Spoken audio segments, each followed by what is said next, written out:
Programme Les Créas, épisode 11, l'ignorance ne protège pas. Ce podcast est soutenu par la chaîne Un vaut mieux que zéro. Hola, belle créa. Aujourd'hui, on va parler d'un sujet que beaucoup préfèrent éviter, mais qui peut littéralement sauver ton business, les obligations et réglementations. Et avant que tu ne t'enfuis en entendant ces mots, je te promets une chose, je vais t'expliquer tout ça sans jargon juridique, sans panique et surtout avec des astuces concrètes que personne ne t'a jamais données. Le mythe, je me lance d'abord, je verrai les obligations plus tard. Ah, celle-là, je l'entends tout le temps. Je vais déjà vendre un peu et je verrai ensuite pour les papiers. Sauf que plus tard, c'est souvent trop tard. Parce que beaucoup d'entrepreneurs oublient, c'est qu'en droit, l'ignorance ne protège pas. Tu ne peux pas dire « Ah, désolé, je ne savais pas qu'il fallait déclarer ça ». Et là, soyons honnêtes, quand les amendes tombent, quand l'URSSAF te rattrape ou quand un client mécontent t'envoie une mise en demeure, ça pique. Très fort. Être à jour sur les réglementations, ce n'est pas une option, c'est ta base de sécurité. Dans ce chapitre, sur les obligations et les réglementations, je t'explique que peu importe ton activité, tu dois respecter des règles communes à toutes les entreprises. Et là, pas de panique. On ne te demande pas non plus de devenir juriste, mais il faut que tu saches où regarder et à qui demander. J'insiste sur le pas de panique, ça va être cool. Je commence à entamer ces sujets aujourd'hui de légalité, conformité, réglementation, etc. pour en fait poser des bases, faire germer des graines dans ton joli cerveau, mais on y reviendra plus tard ensemble, en pas à pas. Donc pas de panique, trust the process, lis tout et avance au fur et à mesure. Donc voici 6 grands domaines à connaître. D'abord, tes obligations fiscales et comptables. C'est le grand classique. Même en micro-entreprise, tu dois tenir une comptabilité. Simplifiée, certes, mais obligatoire. C'est ton registre comptable. Tu dois donc tenir un tableau avec tes dépenses et tes recettes. Rien de compliqué, mais il faut le faire. Ça te prend même pas 30 minutes par mois. Tu fais tes comptes, tu notes les entrées et les sorties d'argent et paf, t'es au clair avec ta compta et même dans ta tête. Bien sûr, je t'ai créé un exemple tout entier déjà fait, tu n'as plus qu'à le prendre et à l'appliquer. C'est dans ton dossier complémentaire planning de la gestion de la micro-entreprise en France. Une vraie pépite, ce dossier. Donc, je te conseille, dès la fin de cet épisode, de prendre entièrement connaissance de ce fameux dossier avant de continuer ton programme. Donc, dès que j'ai fini de parler, n'est-ce pas, et que tu entends la jolie petite musique démarrer, tu coupes et tu lis ce fameux dossier de gestion de la micro-entreprise en France. Également, tu vas devoir déclarer ton chiffre d'affaires auprès de l'URSSAF. Et c'est hyper simple. Si tu savais le nombre de porteuses de projets qui m'ont dit « Ah, c'est que ça ?» Juste, je te conseille d'opter pour une déclaration mensuelle. Note-le toi quelque part maintenant. Car comme ça, t'attendras pas 3 mois si quelqu'un te demande un justificatif. Ça peut bloquer des situations pour rien. Donc, ça ne te prendra qu'une minute, même pas, je pense que je suis hyper large, 30 secondes, de faire ta déclaration URSSAF tous les mois. Alors fais pas ta flemmarde d'aujourd'hui pour pleurer demain. Je te montrerai bien entendu comment le faire. Encore une fois, en pas à pas, tout est décortiqué avec moi. T'inquiète pas, t'es pas solo. On va tout faire ensemble dans le module 2. Donc c'est ok. Juste tu notes cette petite phrase parce qu'elle te servira plus tard. Ensuite, tu dois savoir facturer. Et de toute façon, c'est pareil. En 2026, la facturation informatique, elle devient obligatoire. Donc, tu auras plus qu'à opter pour un fournisseur en ligne, bien pratique, car par définition, c'est un pro, donc il sera toujours à jour des réglementations. Ça fait une chose en moins sur laquelle te casser la tête. Mais pareil, dans ton dossier gestion de la micro-entreprise en France, je t'explique toutes les obligations qu'il y a à mettre dedans, etc. C'est pour ta culture, no stress. Plus t'as d'infos, moins on peut te prendre pour un âne, si je le dis poliment. Et pareil, on reprendra tout en pas à pas dans le module 2. Je te conseillerai en te disant, voilà, il y a tel fournisseur qui est sympa, qui est adapté à toi ou pas, etc. Donc là, on prend connaissance, on accueille, ma chérie. Tu vois, c'est pas compliqué. Et en plus, je serai là à chaque étape. C'est juste une question de rigueur et de régularité. Mon petit conseil terrain, je te conseille tout de suite de te faire un petit dossier administratif sur ton ordinateur ou ton Google Drive. Comme ça, tu gardes tout ce qui concerne ta comptabilité, tes déclarations, tes courriers officiels, tes factures, tout dans un même endroit. Ça paraît bête, mais ça t'évitera des nuits blanches, je te l'assure. 2. Les obligations sociales ou URSSAF. Dès que tu bosses avec quelqu'un, salarié, stagiaire, prestataire, etc., tu as des obligations de déclaration, de fiches de paie, de mutuelle, de conditions de travail, etc. Et même si tu bosses toute seule, il y a quand même des règles à suivre. Par exemple, ton propre statut social. Est-ce que tu es indépendante ou assimilée salariée, etc. Ça définit en fait ton niveau de cotisation et ta protection. Donc si tu es en SASU, par exemple, bah, tu cotises comme une salariée. Donc tu es mieux protégée, mais attention, ça coûte plus cher. Il y a toujours des plus et des moins dans toute situation. Si tu es en micro-entreprise, tu payes moins, on est content, mais t'es moins couvert. Et oui, on ne peut pas avoir le beurre et l'argent du beurre. Bref, il n'y a pas de meilleur système, juste celui qui correspond à ta réalité. Troisième point, tes obligations envers tes clients. Et là, attention, c'est le terrain miné. Beaucoup d'entrepreneurs se lancent sans conditions générales de vente, sans politique de confidentialité, sans mention légale sur leur site, parce que je viens de te donner des sueurs froides en énonçant rien que 3 choses. Sauf que le jour où en fait un client va contester une facture ou t'accuse de ne pas avoir livré ce qu'il voulait, bah t'es coincé. Les CGV, la RGPD, les mentions légales, etc. En fait, c'est pas du luxe, ok? C'est pas juste un truc pour faire joli et qui est casse-tête pour le plaisir. Non, non, ça a une vraie utilité. C'est ta ceinture de sécurité. La bonne nouvelle, c'est que t'as pas besoin de tout faire toi-même. Et là, tu commences à reprendre un peu le sourire. Premièrement, il existe des modèles gratuits sur les sites de services publics, comme la Chambre des métiers. Également, tu peux faire aussi relire tes documents ou les faire faire par un juriste freelance pour 100, 150 euros. Puis ça peut aller bien sûr beaucoup plus loin au niveau tarifaire en fonction de ce que tu fais. Mais c'est un investissement et c'est moins cher qu'un procès. Mais surtout, et la pépite, je t'ai créé un outil absolument fabuleux dans ce programme qui clairement vaut de l'or. À la toute fin du programme et du module 2. Donc quand on sera à la fin et que là du coup ça y est, tu vas pouvoir monter ta boîte et commencer à générer tes premiers euros. À la fin, tu pourras créer tous tes documents obligatoires, légaux, de conformité, comme on fait un puzzle. Donc ça va être du gâteau.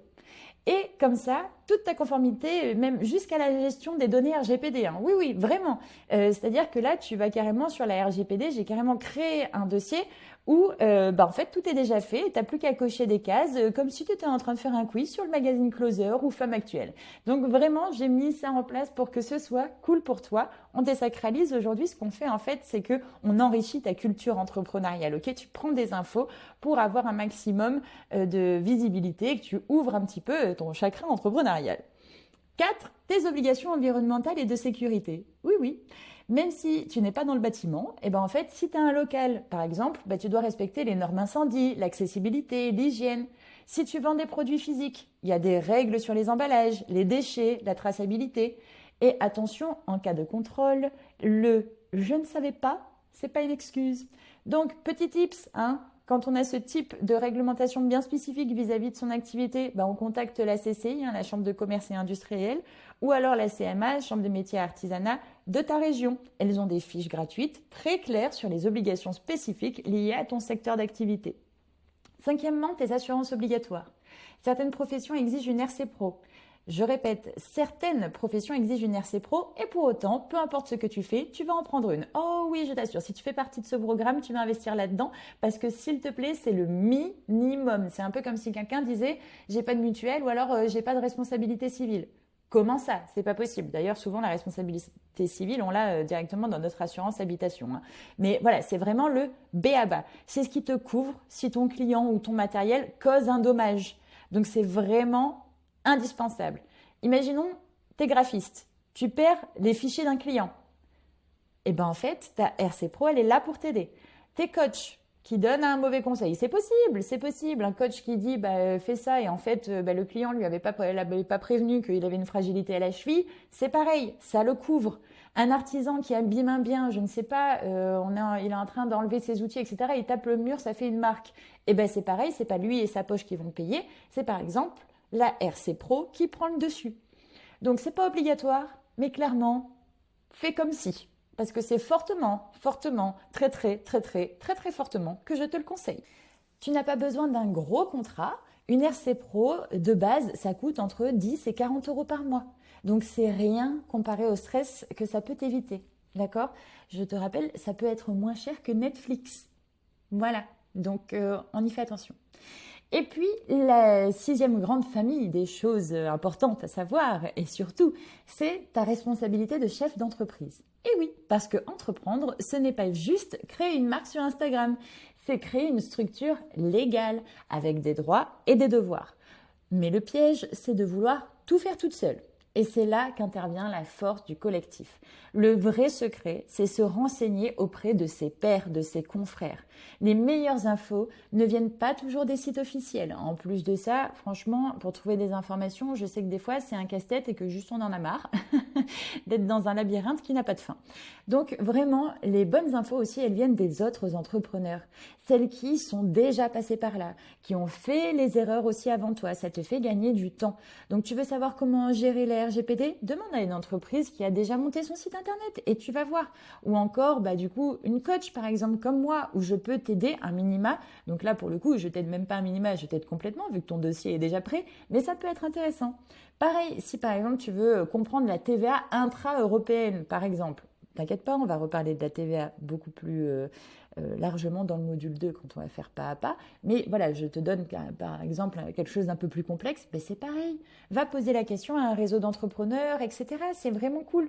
Il y a une vraie communauté et une solidarité entre les entrepreneurs. Vous êtes des personnes qui allez côtoyer des problèmes au quotidien. Et les gens qui réussissent sont les gens qui ont le plus de facilité à s'entraider, en fait, qui sont tournés vers les autres.